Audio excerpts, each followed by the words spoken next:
Salve, benvenuti, sono Gianni. Ho scritto un manuale sul cycling a beneficio dei piloti. Durante l'approfondimento delle particolarità di questa procedura è scaturito che alcuni dati e alcune regole dettate dalle varie authority, secondo i miei calcoli, non sono esatti. In questo nono episodio desidero mostrarvi la necessità di effettuare sempre una virata sulla pista durante le prime fasi del missed approach. Buona visione.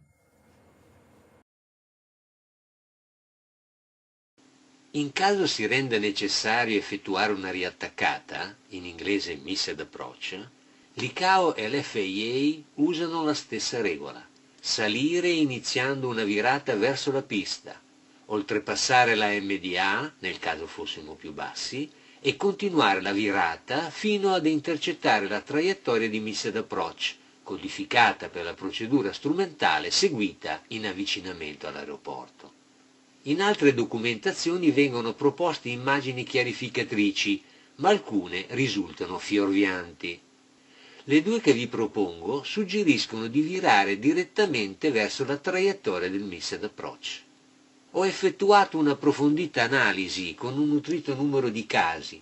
Da essa scaturisce la necessità di effettuare sempre un 360 circa sulla pista per essere certi di mantenere le separazioni dagli ostacoli. Ciò avviene per questi motivi. Immaginiamo un aereo di categoria C Twin Jet che si avvicina alla pista servita da un ILS Cat 1. Alla minima di 200 piedi di altezza è costretta ad una riattaccata. Impostata la salita ha un'avaria ad un motore. Si ritrova nella fase intermedia della riattaccata, alla velocità prevista, alla configurazione prevista, performance che gli garantiscono un gradiente del 2,5% con il quale rimarrà separato dagli ostacoli 30 metri, fino a raggiungere una separazione di 50 metri. Da tale punto termina la fase intermedia ed inizia la fase finale del missed approach. Se lo stesso pilota, la stessa macchina, con lo stesso peso, con un motore in avaria all'inizio della riattaccata, quindi gli stessi parametri, si trova invece lungo la traiettoria del circling per la pista opposta, alla MDA di 600 piedi, quasi alla metà della base turn, se non effettua un 360 sulla pista, si ritroverà più basso rispetto alla riattaccata da ILS e non separato dagli ostacoli. Vi fornisco un'immagine 3D di uno dei tanti esempi che riporto nel mio manuale. Il percorso di colore grigio è la traiettoria dell'aereo che ha effettuato il missed approach dalle minime dell'ILS. Esso sorvola il più alto ostacolo con i previsti 50 metri di separazione e continua per la fase finale del missed approach. Il percorso verde è la traiettoria del velivolo che ha riattaccato durante il downwind del circling, effettuando una virata di 360 gradi sulla pista. L'aeromobile raggiungerà l'altitudine corrispondente alla separazione di 50 metri, poco dopo essersi allineato lungo la traiettoria del missed approach.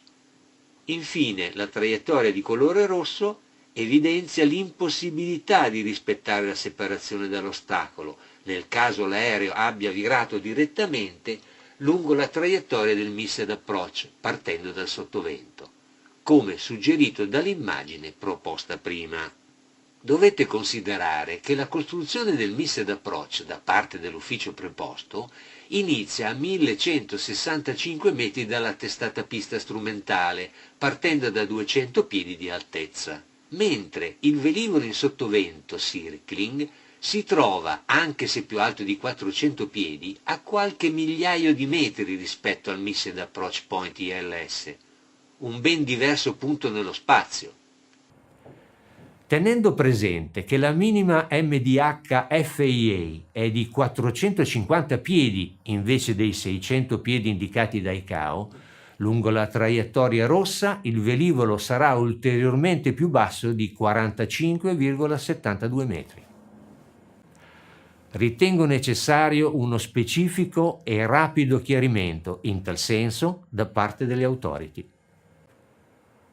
Ora che abbiamo visto che cosa è necessario nelle prime fasi del missed approach, Nel 10° episodio vi mostrerò una stima del quantitativo di cycling che vengono effettuati all'anno.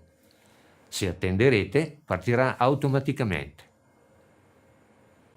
Spero che questo argomento vi sia interessato. In tal caso vi prego di premere un like posizionato più in basso, di visitare il mio sito e di iscrivervi al mio canale YouTube. Se lo desiderate potete lasciare un vostro gradito commento. Grazie. Se siete interessati a questo argomento ed in generale alla sicurezza del volo, vi suggerisco questi link.